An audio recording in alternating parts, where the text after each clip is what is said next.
An op-ed I wrote. As I said, I'm Reverend Bob Moore, Executive Director of the Coalition for Peace Action. And, oh yeah, that might be good. That would be good. Thank you, Dozier. So, on behalf of Coalition for Peace Action, I want to thank you for coming out on this rather chilly day with the wind. It does feel kind of chilly.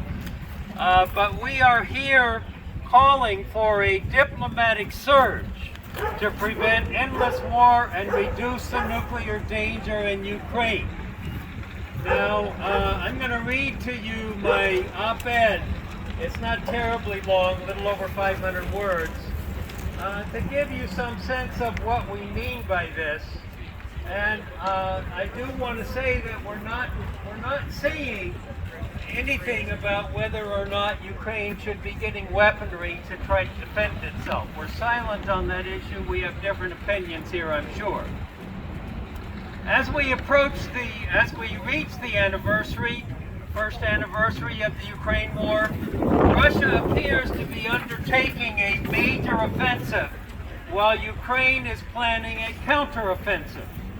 Each side appears to think it can clinch a clear military victory and force the other side to accept that it can't win. But the reality is that a stalemate has been reached that is causing immense suffering on each side, with particularly brutal destruction by Russia of civilian targets in Ukraine, including energy facilities, apartment complexes, hospitals, and even schools. The momentum Ukraine saw up through the fall seems to have dissipated.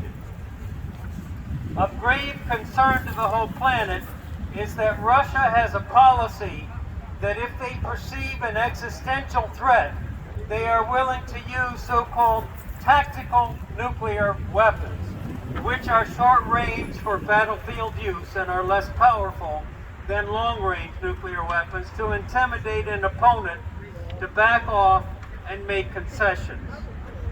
In response to this increased danger of nuclear war, experts at the Bulletin of the Atomic Scientists recently moved their doomsday clock forward to 90 seconds to midnight, the closest it's ever been. 90 seconds to midnight. Given the escalatory steps each side has recently taken, there is an acute threat that the Ukraine war will turn into yet another endless war. As mentioned above, Russia is using long-range missiles to destroy civilian infrastructure in blatant violation of international law. The U.S. and Germany have agreed to send advanced tanks to Ukraine to enable their planned counteroffensive. This means an increased risk of turning into a NATO-Russia war that would threaten unthinkable destruction throughout Europe, as well as the first use of nuclear weapons in war since 1945. The entire world has a stake in preventing this nightmare scenario. The previous endless wars in Iraq and Afghanistan ended up causing irreparable harm to large parts of the Middle East and have been followed by major instability in those two countries. But neither involved the danger of the use of nuclear weapons, despite the false assertion that Iraq supposedly had nuclear weapons. As long as the Ukraine war is allowed to continue, the danger of the use of nuclear weapons remains acute. The only off-ramp that will certainly prevent the use of nuclear weapons, which could potentially escalate all the way to global nuclear annihilation, is to engage in a diplomatic surge to rapidly end the war.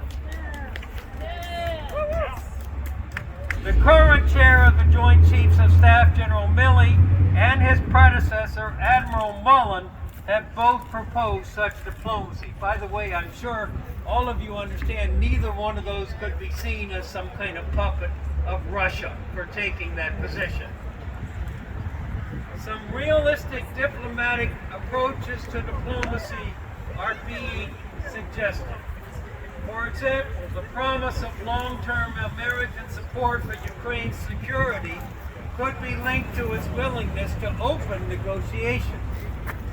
The prospect of some sanctions against Putin's regime being lifted could be linked to Russia's willingness to offer concessions that Ukraine might accept.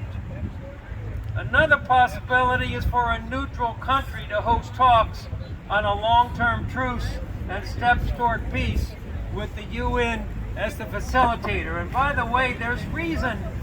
Diplomacy is not a hopeless cause. We've seen diplomatic initiatives already work in some aspects in Ukraine.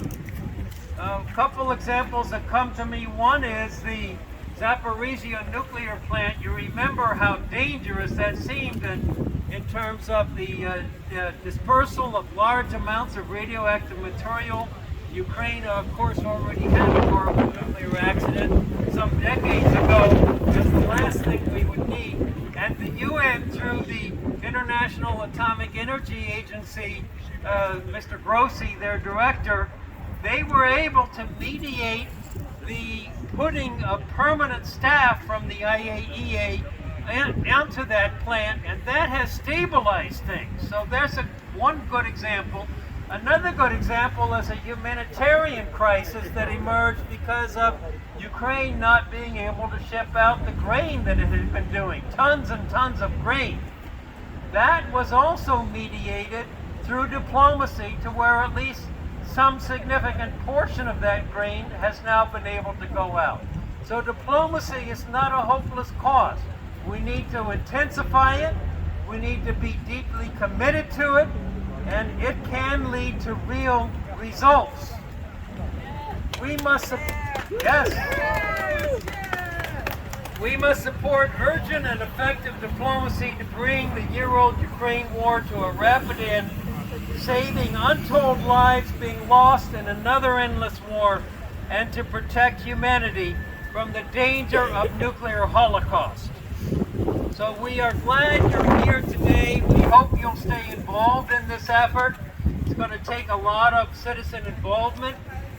We are a democracy, of course, as is Ukraine, and we need to force our elected officials in this country.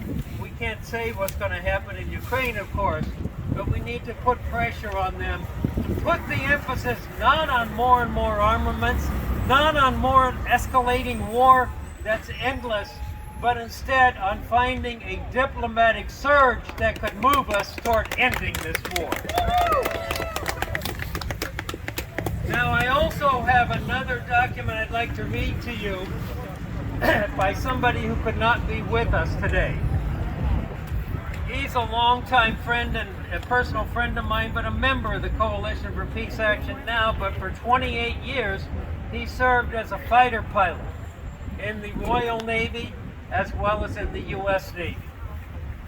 His name is Richard Moody. I'd like to read you a letter to the editor that I helped him with, that he sent and has been published now in the Trenton Times, the Philadelphia Inquirer, as well as NJ.com.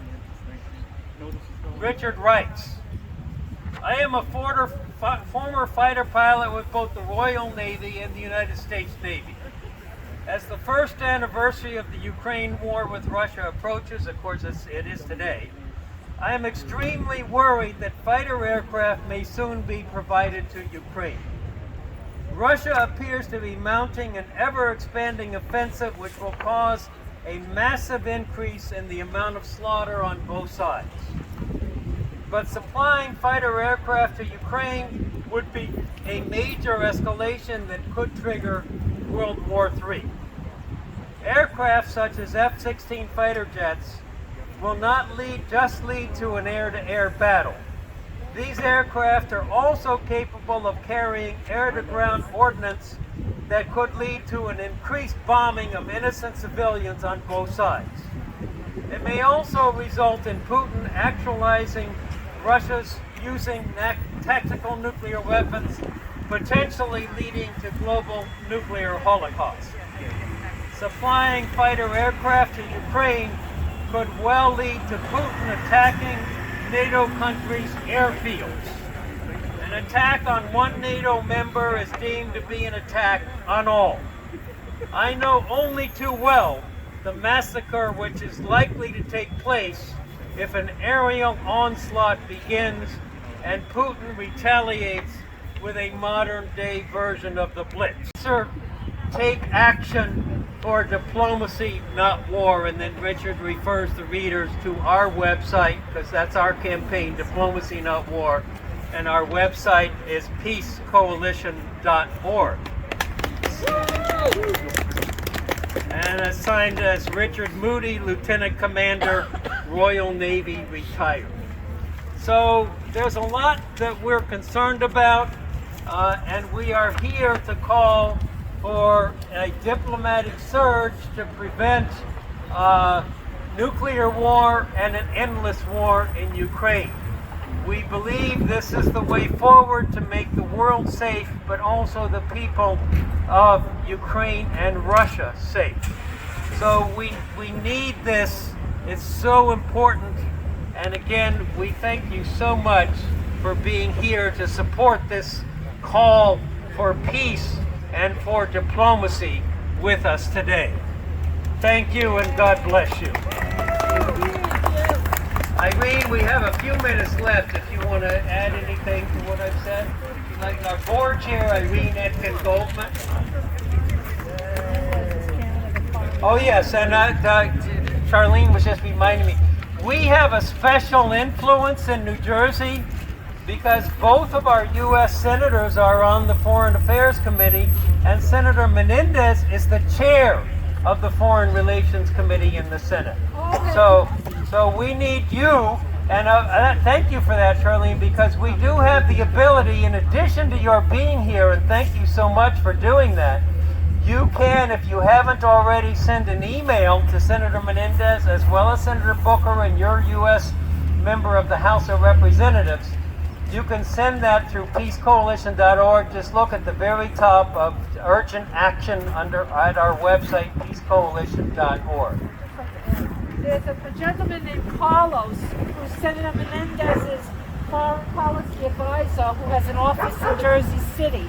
So when you call Menendez, ask Carlos and they'll put you right through. Oh, thank you. So just to repeat that, Charlene was suggesting that when you call Senator Menendez's office, his foreign policy aide is named Carlos, and if you ask for him, they'll put you right through to him. And he's in the Jersey City office, right. Irene, would you like to add a few closing words? We're almost to the end of our rally. I just want to add thanks to everybody. Some of us of a certain age have been showing up, and 99% of the progress in this world is if you show up and you speak up.